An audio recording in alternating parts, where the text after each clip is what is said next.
Saudara, baru saja dilantik pada 1 Oktober lalu, 580 anggota DPR periode 2024-2029 bakal mendapat tunjangan rumah bernilai fantastis sekitar 50 juta rupiah per bulan. Pasalnya, para legislator Senayan itu sudah tidak lagi mendapat rumah dinas. Keputusan ini tertuang secara resmi melalui surat Sekretariat Jenderal DPR tanggal 25 September 2024. Ya, memang sih besaran tunjangan perumahan belum ditetapkan, tetapi jumlahnya disesuaikan dengan biaya sewa rumah di wilayah Senayan, Semanggi, Kebayoran atau Jabodetabek. Tapi kenapa ya harus di daerah sekitar Senayan yang terbilang mahal? DPR beralasan rumah dinas yang ada sudah tidak layak huni. Usai pengkajian, besaran tunjangan perumahan akan dibahas bersama Badan Urusan Rumah Tangga DPR yang baru akan dibentuk. Dan nantinya tunjangan perumahan masuk dalam komponen gaji yang diterima per bulan. Kami dari tim Biro Perencanaan di bawah Deputi Administrasi masih mengidentifikasi besaran-besaran rumah di seputaran Senayan, Semanggi sampai dengan daerah Kebayoran, bahkan juga di beberapa tempat titik di Jabodetabek, itu sebenarnya tingkat idealnya berapa? Karena kami tidak ingin berpikir bahwa tingkat yang paling maksimal mahal atau justru yang paling rendah. Kita ingin yang paling realistis, rumah hunian yang sangat layak dengan 3 kamar. Sekjen DPR mengecek rumah dinas anggota Dewan di Kalibata, Jakarta Selatan yang dianggap sudah tidak layak. Menurutnya, setiap hari ada 15 laporan keluhan yang masuk terkait kondisi rumah dinas DPR melalui aplikasi pelayan rumah jabatan anggota Kalibata Perjaka. Sejumlah keluhan itu seperti kebocoran atap rumah, banjir, adanya tikus dan rayap. Sementara, Ketua DPR Puan Maharani menyatakan tunjangan perumahan merupakan hak bagi anggota Dewan, termasuk bagi mereka yang sudah memiliki rumah pribadi. Bagi anggota kan, setiap anggota itu kan mempunyai juga hak dan kewajiban untuk bisa kemudian nantinya memfasilitasi jika kemudian ada konstituen atau kemudian ada orang dari dapil datang dan lain-lain sebagainya. Ya, bila kita merujuk pada situs jual beli rumah seperti rumah123.com, harga sewa rumah di wilayah Senayan, Jakarta Selatan berada di kisaran 500 juta hingga 900 juta per tahun. Sementara itu di wilayah Kebayoran, Jakarta Selatan, harga sewa rumah per tahunnya berada di kisaran 400 juta hingga 1 miliar rupiah per tahun, saudara. Nah, sedangkan pada situs 99.co/it, harga sewa rumah di kawasan Senayan berkisar dari 500 juta rupiah hingga 1 miliar per tahun. Sedangkan di Kebayoran, harga sewa terendahnya di harga 200 juta rupiah per tahun. Keputusan pemberian tunjangan perumahan bagi anggota DPR yang baru tentu saja menuai kritik. Salah satunya dari Forum Masyarakat Peduli Parlemen Indonesia atau Formavi. Hal itu karena tunjangan perumahan sudah pasti akan menyedot anggaran negara yang cukup besar.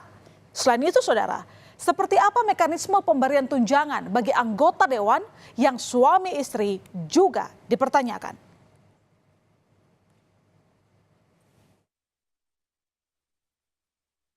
Belum berapa hari DPR baru ini dilantik, mereka sudah harus akan mendiskusikan atau dihebohkan dengan wacana penggantian rumah dinas dengan tunjangan bulanan gitu ya.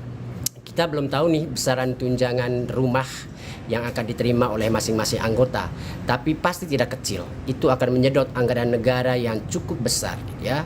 Nah kan pertanyaannya, ada begitu banyak anggota DPR yang sudah punya rumah. Ada juga anggota DPR suami istri gitu ya. Bagaimana DPR nanti akan menghitung tunjangan rumah mereka itu? Apakah dihitung sama rata saja? Ya, dengan adanya rencana pemberian tunjangan perumahan 30 hingga 50 juta rupiah per bulan menimbulkan tanya di benak masyarakat. Berapa total nominal yang diperoleh anggota Dewan tiap bulannya?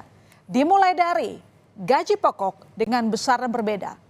Ketua DPR Rp5.040.000, Wakil Ketua DPR Rp4.620.000 dan anggota DPR Rp4.200.000.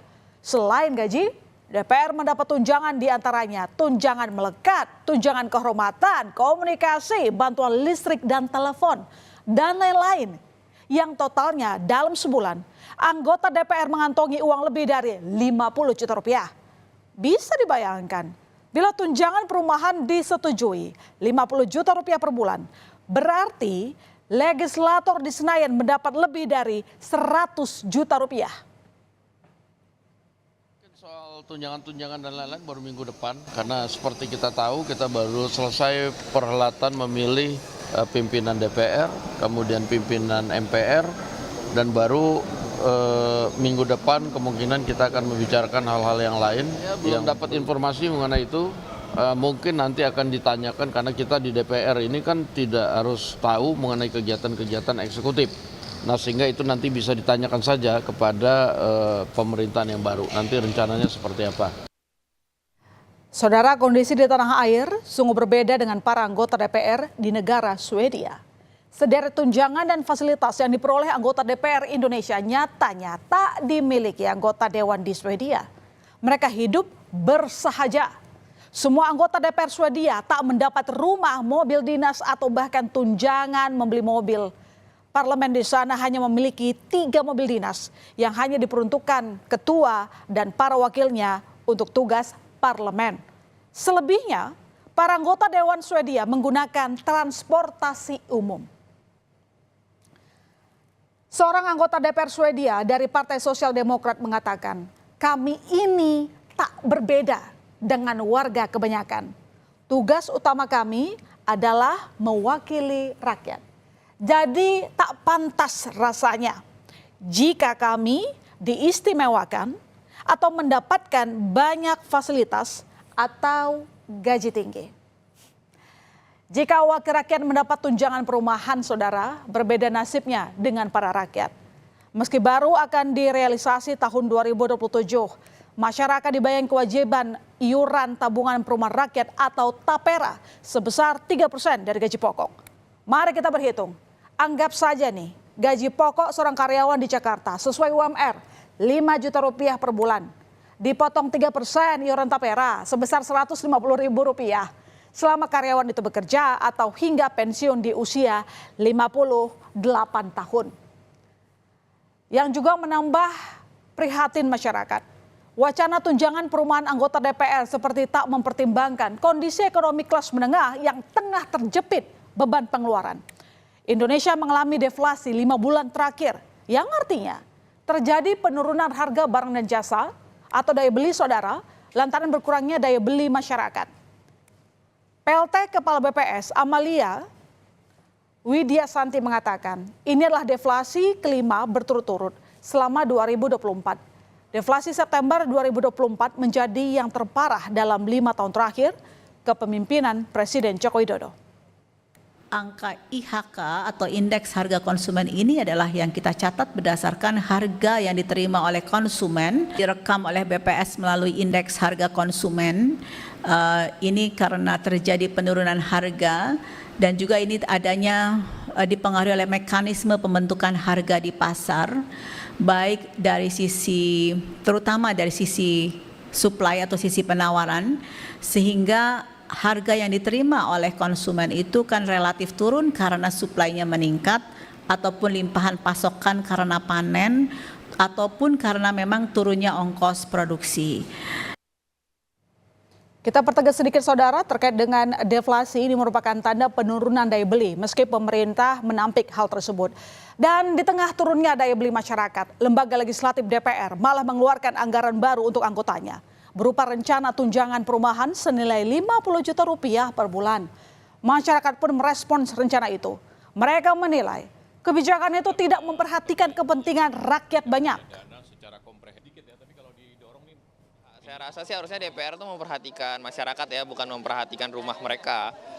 Apalagi ini kan masalah deflasi itu bukan masalah yang sederhana ya, itu juga masalah yang berat dan bisa mengancam perekonomian Indonesia juga kalau secara keseluruhan. Dan menurut saya seyogianya rumah dinas yang sudah memang ada ya ditempatilah, nggak usah perlu ditambah lagi ada uang dana tersebut, tapi ya dana tersebut bisa dialokasikan untuk kebijakan lain. Sangat tidak setuju sih, soalnya dari DPR aja gajinya udah banyak banget ya, sedangkan masyarakat kita makin kesini yang miskin aja makin banyak begitu, jadi buang-buang aja sih duit buat pemerintah gitu. Dewan Perwakilan Rakyat. Mereka menyebut tunjangan perumahan senilai 30 hingga 50 juta rupiah per bulan masih dikaji. Ya, semoga saja para wakil rakyat itu melihat dan memperhatikan realitas di masyarakat agar tidak ada kesenjangan antara yang mewakili dan yang diwakili.